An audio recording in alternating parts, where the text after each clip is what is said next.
Okay, so the first method involves using conditional formatting. So I'm going to copy this column here, then go to Home and Conditional Formatting and Data Bars. You can have a gradient fill, but I'm going to choose a solid fill. Then there are some formatting options you can change on here. So select everything and go back to Conditional Formatting and Manage Rules. Select the data bar and Edit Rule. Here I can tick the Show Bar Only box and that will get rid of all of the numbers. I can also change the fill colour and give it a solid border and change the bar direction to right to left and OK again, and now you can see all those formatting changes have been applied. There are also other formatting options. So if I go back to Conditional Formatting and Manage Rules and Edit Rule and select Negative Value and Axes, I can change the colour of the negative bars, change the border of the negative bars, and also change the axes settings and the axes colour. I don't really want to have an axis, so I'm going to change the colour to white so that it won't show up over the background. And OK.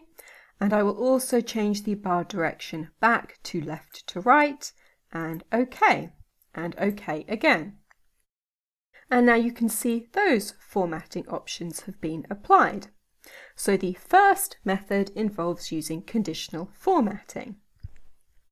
The next method uses the repeat formula, so equals repeat. Then I'm going to repeat the letter G this number of times and enter, and then double click to send it down. Then change the font to the Webdings font. In the Webdings font, the letter G is a black square, and when you put the black squares side by side, it makes a bar. I can change the colour of these bars by changing the font colour. And if I change the font in these cells back to normal, you can see that these are both error messages, and that is because the repeat formula can't work with negative numbers. In order to get the repeat formula to work with negative numbers, you need a formula like this, which I think is unnecessarily complicated. So if you have negative numbers, I recommend using the conditional formatting method. Now, the bars using the repeat formula can be aligned to the right, or to the center, or to the left. And an advantage of the conditional formatting method is that if you resize these cells, the bars will adjust, but if you resize these cells, the repeat formula doesn't adjust, it just cuts off the top of all of the bars. Now, another issue with the repeat formula is that if you're using the Webdings font, even slightly larger numbers will make really, really long bars. A solution for this is to divide the value by a random number to get the bars to be the size you want them to be. But there are also other symbol and font combinations that will work with the repeat formula.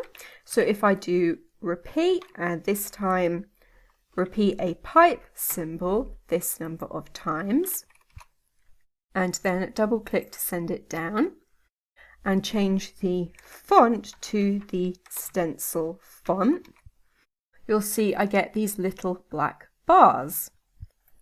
And this is similar to the effect you get when you use the playbill font.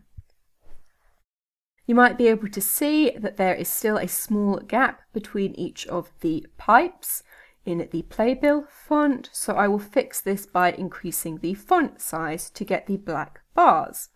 Now these bars are all very short, To fix this, you can either times the value by a random number or increase the number of pipe symbols that are being repeated. And then I'll also change the font color for that. So if you have smaller numbers, I recommend using the Webdings font, and if you have bigger numbers, use either the stencil or the playbill font, and then multiply or divide the numbers to get the bars to look the size you want them to be. Now, an advantage of the repeat formula is that it can also do vertical lines as well as horizontal lines. So if I do equals, repeat, and repeat the letter G this number of times, and then drag this across and change the font to Webdings, I can then rotate the text upwards in order to get vertical bars. And then I'll change the font color and delete both of these error messages from the negative values. So the second method involves using the repeat formula. The third method is using Sparklines. So select a cell and go to Insert and insert a column Sparkline. The data range is all of this data here, and the location range is this cell that I already had selected, and OK. And now we have all of this information in a single cell. There are lots of options with the Sparkline. You can have a line, a column, or a win-loss type, depending on the data that you have. I can also change the colour of these Sparklines and change the high and low points to be different colours and change their colours here. And I can also have negative points be a different colour. Now, an advantage of the Sparklines is that they will adjust when the size of the cell changes, unlike the repeat formula. If you want a Sparkline chart which spreads across multiple cells, then select all of the cells and go to Insert and insert a column Sparkline. The data range is all of this data again, and the location range is now these cells here, and OK. Now at the moment all of these Sparklines look the same size, but if we change the minimum axis value to be the same for all Sparklines, and then change the maximum value to be the same for all Sparklines, we then get a graph which looks similar to this one here. I can also format this, so change the Sparkline colour and make the negative points a different colour, and I can also go to Home and change the fill to white to get rid of the cell borders, and then add in a thick border around the outside. So this graph now looks similar to this one here, but it is spread out across multiple cells so it lines up with the data that it's based on. You can also get this effect by putting the Sparkline in one cell and then selecting all of these cells and using Merge and Center. And then you get the same effect. Now, Sparklines can only work with vertical bars. If you want horizontal bars, you have to use one of the other two methods.